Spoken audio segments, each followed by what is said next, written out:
Hello students, कैसे हैं आप। आज मैं क्लास 8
कर सके।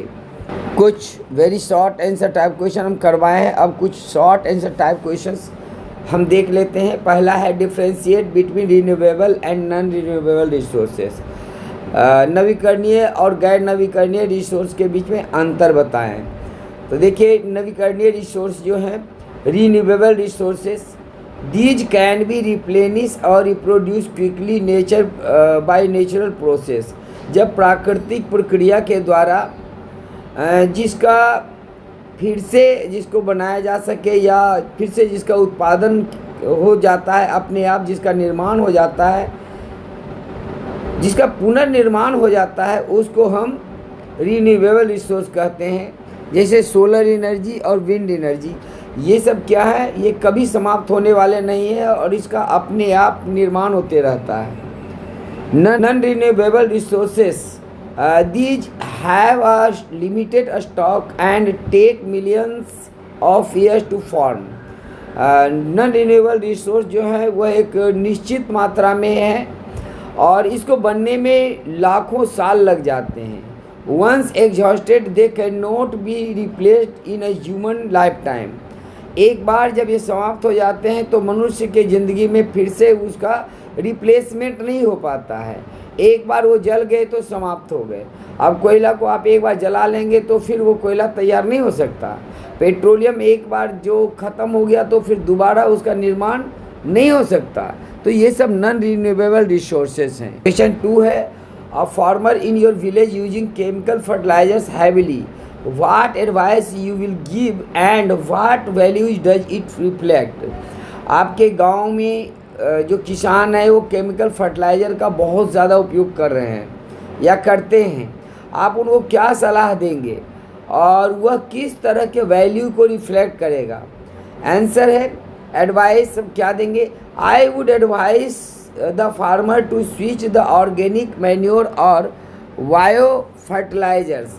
हम उसको ये एडवाइस देंगे कि वह ऑर्गेनिक मैन्योर का उपयोग करे बायो फर्टिलाइजर्स। अब देखिए बायो फर्टिलाइजर्स क्या होता है, आप जो गोबर होता है, जो कचरा होता है, उन सबको सड़ा गला करके जो आप मैन्योर तैयार करते हैं वो ऑर्गेनिक मैन्योर होता है, ये बायो फर्टिलाइजर्स होते हैं।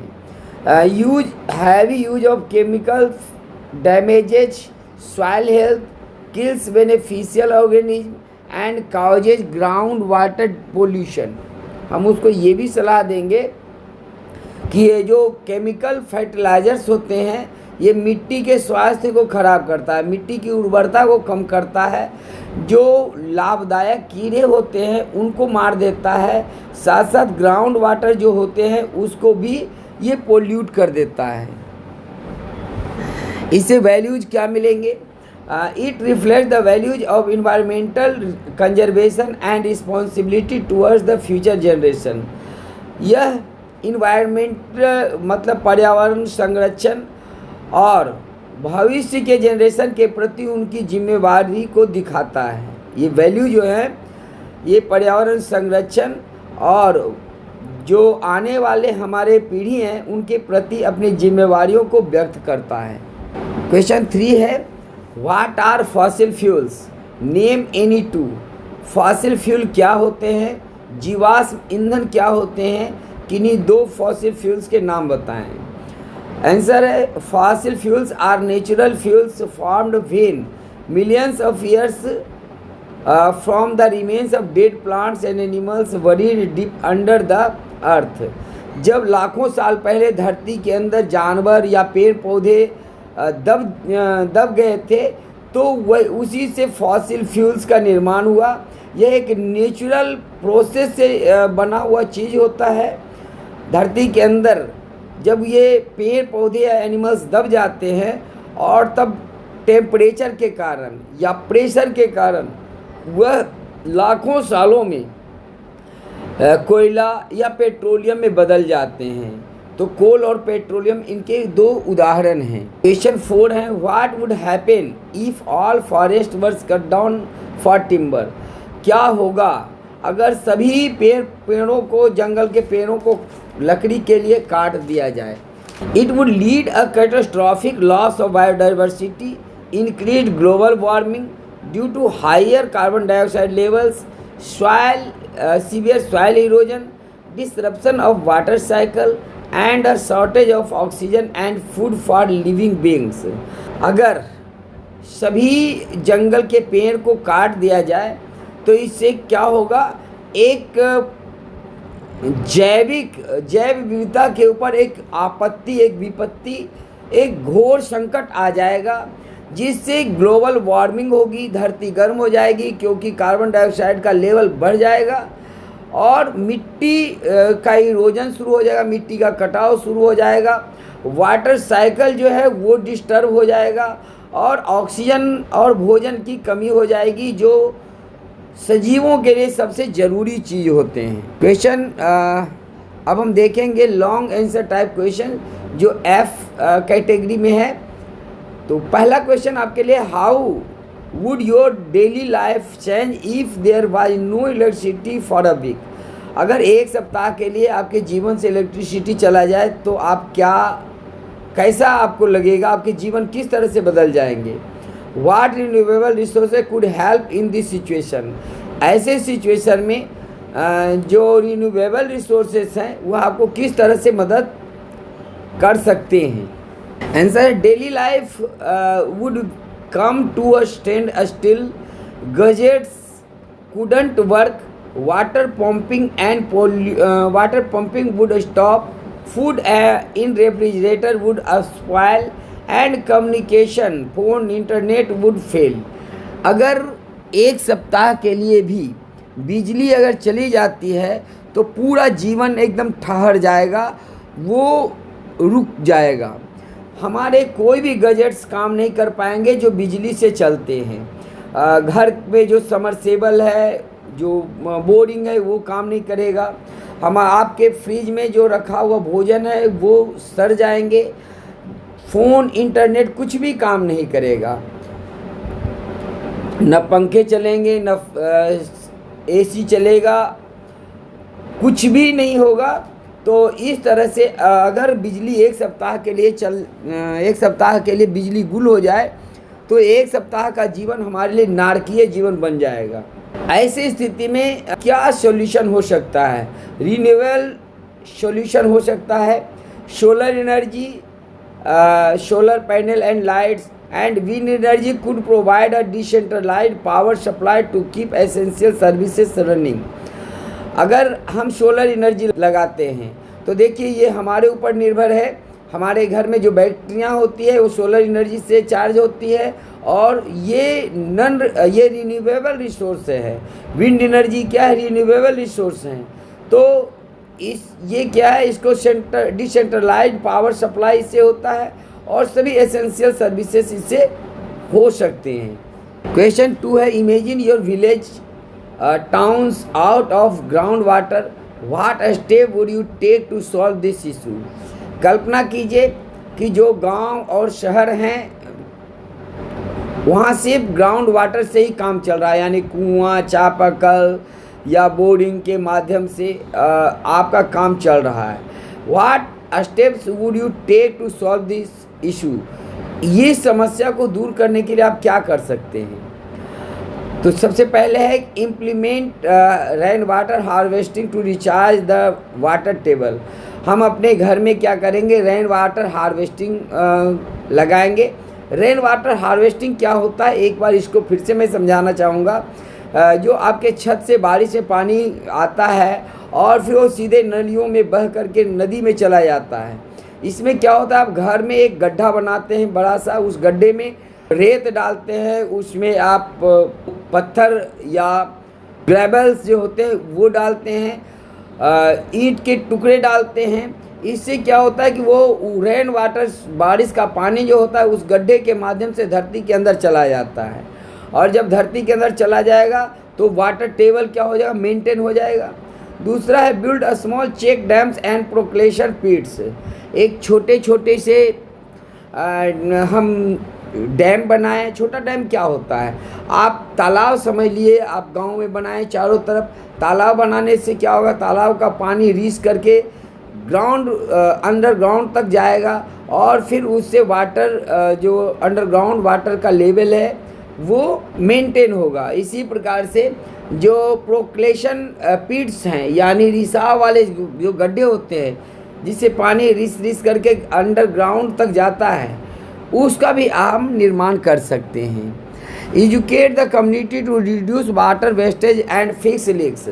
हम अपने समाज को इस बात के लिए जागरूक करें कि वह पानी की बर्बादी को रोकें, पानी को बर्बाद न होने दें।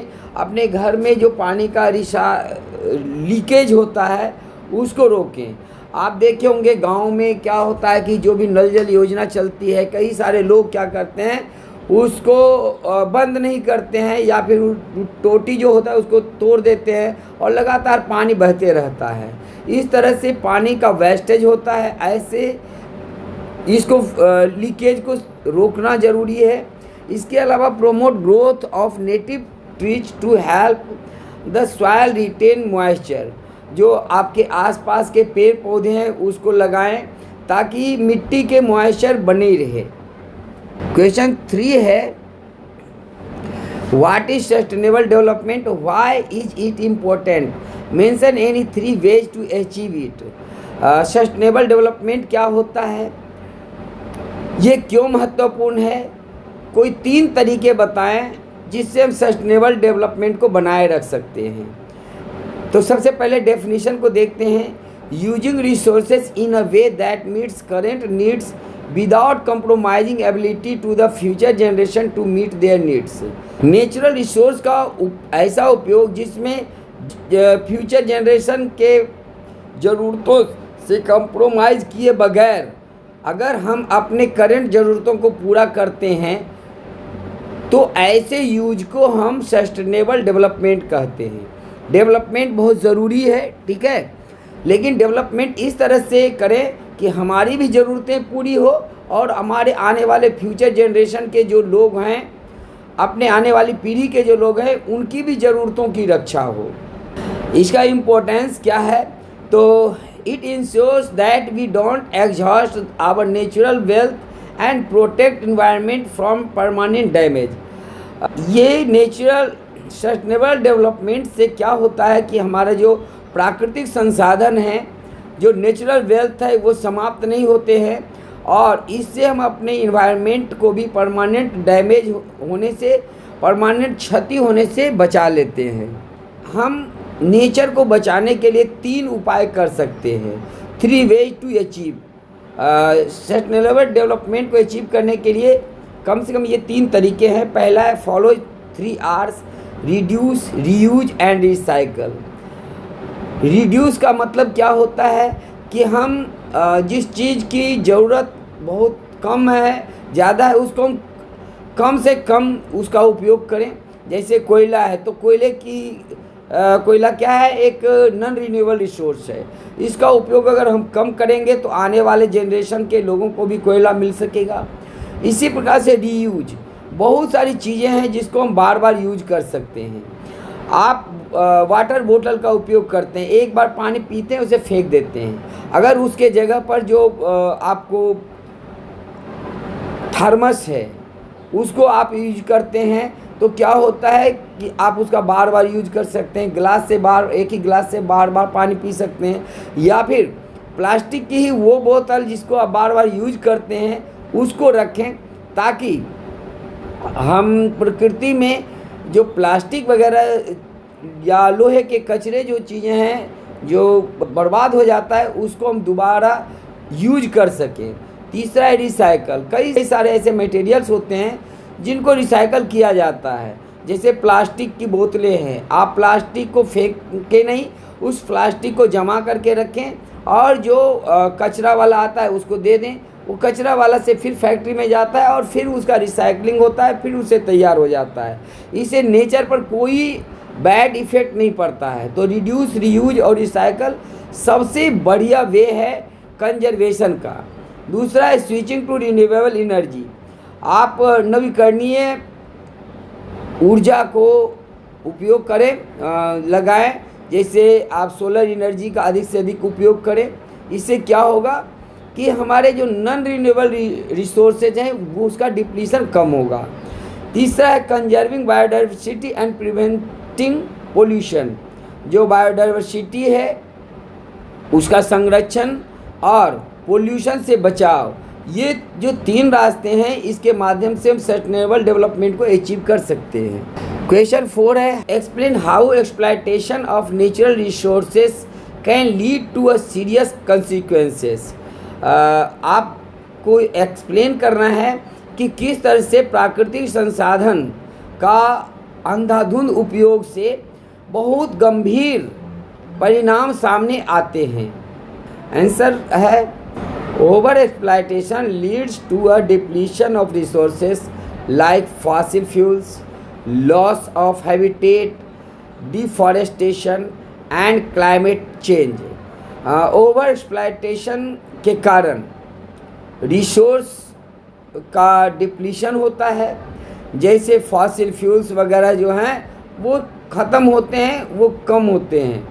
तीसरा है लॉस ऑफ हैबिटेट। डिफॉरेस्टेशन यानी जंगल को आप अगर काटते हैं तो जंगल में हज़ारों सैकड़ों तरह के जो जंगली जीव रहते हैं उनके जीवन, उनका हैबिटेट, उनका आवास ख़त्म हो जाता है और इस तरह से आप किसी के आवास को छीन नहीं सकते। और इसके अलावा नेचुरल क्लाइमेट चेंज एक बड़ी समस्या खड़ी होती है। अगर प्रदूषण फैलता है, पोल्यूशन फैलता है, रिसोर्स का डिप्लीशन होता है, डिफॉरेस्टेशन होता है, तो इससे क्लाइमेट में परिवर्तन आता है। और आपको पता है कि अगर क्लाइमेट में परिवर्तन आता है तो उससे धरती पर जीवों के ज़िंदगी के ऊपर ही सवाल खड़े हो जाते हैं, उनके ऊपर संकट के बादल आ जाते हैं। For example over grazing minerals, over mining destroy local ecosystem and pollute nearby water bodies, leading to health issue for society and economic instability when the resources runs out. अगर हम माइनिंग के द्वारा खनिज निकालते हैं उससे क्या होता है कि जो लोकल इकोसिस्टम होता है, यानी आसपास के पेड़ पौधे या जीव जंतु जो हैं उनके ऊपर संकट आ जाते हैं। उनके लिए जो वाटर बॉडीज होता है वो पोल्यूटेड हो जाता है, वो प्रदूषित हो जाता है, वहाँ के लोगों का हेल्थ उससे प्रभावित होता है और आर्थिक इनस्टेबिलिटी भी आती है। तो इस तरह से हमको ओवर एक्सप्लॉयटेशन जो नेचुरल रिसोर्स है उसको नहीं करना चाहिए।